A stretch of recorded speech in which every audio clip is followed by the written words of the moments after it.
Hello everyone. So இந்த case ரிலேட்டடாக ஸ்டூடெண்ட்ஸ்ட்டு வந்து ப்ராப்பரான அப்டேட் போய் சேரணும். ஏன்னா ஒரு சில யூடியூபர்ஸ் வந்து ரீநீட் வைக்க போகிறாங்க. ஒரு சில யூடியூபர்ஸ் என்ன சொல்லிட்டாங்க, கண்டிப்பாக ரீநீட் வைக்க வாய்ப்புகள் இருக்குது. ஒரு சில பேர் வந்து நியூஸில் வந்து பார்த்துட்டு இது ரீநீட்டை வந்து ரிசல்ட்டை வந்து ஹால்ட் பண்ணிட்டாங்க, அது மட்டுமே சொல்லியிருந்தாங்க. அதுக்கப்புறம் பார்த்தீங்கன்னா ஒரு சில சேஞ்சஸ்லாம் நடந்திருக்குது. ஓகே, ஸோ அது உங்கள்கிட்ட சொல்லணுங்கிறதுக்காக தான் நான் வந்து அஃபிஷியல் வெப்சைட்டில் வந்திருக்கேன். நியூஸ் ஆர்டிக்கல் எதுவுமே இல்லை, இது அஃபிஷியல் வெப்சைட். ஓகே, ஸோ நல்லா பாருங்கள், இது மத்திய பிரதேஷ் ஹைகோர்ட்டோட வெப்சைட்டு. ஓகே இருங்க, எம்பி ஹைகோர்ட். ஸோ எப்படி சர்ச் பண்ணுங்கிறது நான் காமிச்சிடுறேன். இங்கே போயிட்டு கேஸ் ஸ்டேட்டஸ்னு போட்டால் போதும். சரியா, கேஸ் ஸ்டேட்டஸ் போட்டால் இந்த பேஜ் ஓப்பன் ஆகும். கேஸ் டைப்பில் போயிட்டு ரிட் பெட்டிஷன். உங்களுக்கு உண்மையான ஒரு விஷயம் தெரியும்னா அஃபிஷியலான ஒரு வெப்சைட்டில் போகிறது பெட்டர். கேஸோட நம்பர் வந்து 17344. இதுதான் கேஸோட நம்பர். இயர் வந்து 2025. ஓகேவா? ஸோ என்னோட கடைசி வீடியோ பார்த்தவங்களுக்கு பெருசாக அப்டேட் எதுவுமே இருக்காது. ஸோ இதில் போயிட்டு இந்த நம்பரை கிளிக் பண்ணிட்டீங்கன்னா இந்த கேஸோட ஹிஸ்ட்ரிஸ் எல்லாமே வந்துடும். இதில் போயிட்டு சரிங்களா, என்னென்ன யார் யார் போட்டிருக்கா எல்லா டீட்டெயில்ஸ் இருக்கும். இது நான் ஆல்ரெடி உங்களுக்கு ஒரு தடவை சொல்லியிருப்பேன். இப்போ ஜட்மெண்ட் ஆர்டரில் சரிங்களா, இத்தனை டேட்ஸில் ஜட்மெண்ட் வந்திருக்குது. ஓகே இருங்க, நான் எல்லாத்தையும் ஒரு தடவை உங்களுக்கு டவுன்லோட் பண்ணிக்கிறேன். ஸோ வரிசையாக நம்ம ஒன்று காமிச்சிடுறேன்.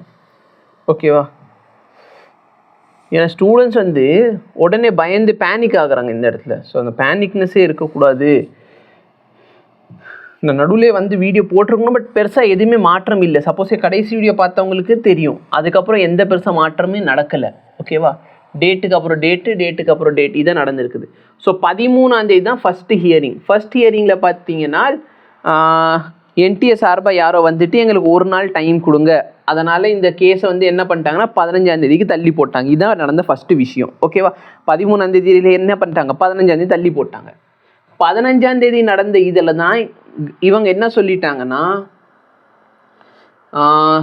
நாங்கள் சொல்கிற வரைக்கும் சரிங்களா, கோர்ட் சொல்கிற வரைக்கும், கோர்ட் முடிவு பண்ணுற வரைக்கும் எங்கேயுமே இந்த ரிசல்ட்டு வந்து பப்ளிஷ் பண்ணக்கூடாது. ஸோ ரிசல்ட்டை வந்து தடை போட்டது உண்மை.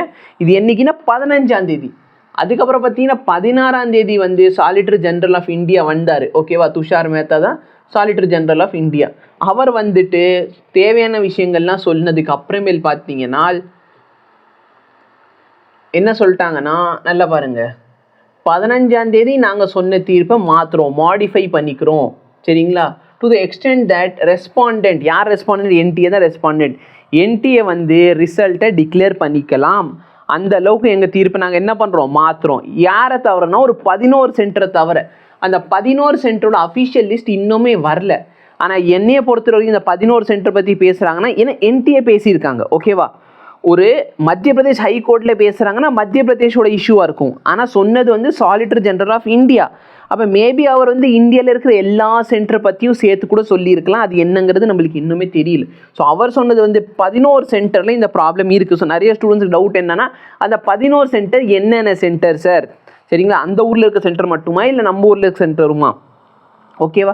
இப்போ ஃபைனலில் என்ன ஆச்சு அப்படின்னா, இவங்க 2 நாளில் நாங்கள் வந்து தீர்ப்போட வரும்னு சொல்லிட்டு 19ஆம் தேதிக்கான டேட்டை கேட்டாங்க. நான் 19ஆம் தேதி ஃபுல்லாக வெயிட் பண்ணிக்கிட்டு இருந்தேன். 19ஆம் தேதி என்ன பண்ணிட்டாங்க அப்படின்னா, 2 பார்ட்டிஸுமே சரிங்களா, 2 பார்ட்டிஸுமே பேசிட்டு அவங்க என்ன முடிவு பண்ணுறாங்க, 22ஆம் தேதி போட்டுக்கலாம். சரிங்களா, இது எப்படி வச்சுக்கலாம், 22ஆம் தள்ளி போட்டுக்கலாம். 22ஆம் தேதி வெயிட் பண்ணி பார்த்தால் திரும்பி 2 பார்ட்டிஸுமே சேர்ந்து என்ன சொல்கிறாங்க, துஷார் மேத்தா அந்த சாலிட்டர் ஜெனரல் இருக்கார் பார்த்தீங்களா, அவர் என்ன சொல்கிறாருன்னா வாய்ஸ் காலில் சரிங்களா, எல்லா டைமே இப்போ பார்த்தீங்கன்னா கோர்ட்டெல்லாம் அட்வான்ஸ் ஆயிடுச்சு.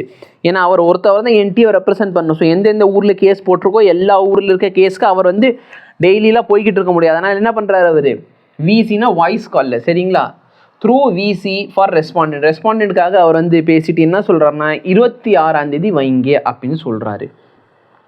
ஓகேவா? ஸோ 26ஆம் தேதி தள்ளி வைக்க போகிறாங்க இந்த கேஸ். ஸோ 26ஆம் தேதி மேபி அடுத்து நம்மளுக்கு என்ன கிடைக்கலாம், ஏதாச்சும் ஒரு தீர்ப்பு கிடைக்கலாம் அப்படின்னு நம்ம எதிர்பார்க்குறோம். அதை தாண்டி வேறு எதுவுமே நடக்கல. ரீநீட் கண்டிப்பாக வைக்க போகிறாங்களா இல்லையா, என்ன ஃபார்முலா வரப்போகுது, அந்த 11 இன்ஸ்டியூட் அந்த 11 காலேஜஸ் யார் யார் நம்மளுக்கு எதுவுமே இன்னும் கன்ஃபார்மாக தெரியல. சரிங்களா, எந்த 11 சென்டர்ஸில் வந்து ப்ராப்ளம் வந்துருக்குங்கிறது தெரியல. ஆனால் அந்த ரிசர்ச் பண்ணதில் என்னென்னா 45 சென்டர் இருக்குது சார், இந்தோரில் மட்டும் 45. அப்போ மேபி இந்த 11 சென்டர் இந்தோர்லேயே இருக்கலாம். ஓகேவா?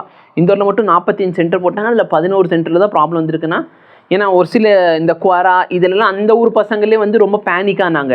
அதே மாதிரி ஒரு சில ஸ்டூடெண்ட்ஸ் கேட்ட டவுட் என்னன்னா, நாங்கள் கண்டிப்பாக ரீநீட் எழுதணுமா, நாங்கள் படிக்கிறதுக்கு ரெடியாக இல்லை. ஸோ இந்த சாய்ஸ் என்னங்கிறது நம்மளுக்கு ஃபைனலான ஹியரிங்கில் தான் தெரியும். ஓகேவா? அதை தாண்டி வேறு எந்த அப்டேட்டும் இல்லை. ஓகேவா? இப்போ அடுத்த ஹியரிங் 26ஆம் தேதி ஏதாச்சும் வந்துச்சுன்னா நான் உங்களுக்கு வந்து சொல்கிறேன். அது வரைக்கும் எந்த விதமான அப்டேட்டும் கிடையாது. தேங்க்யூ.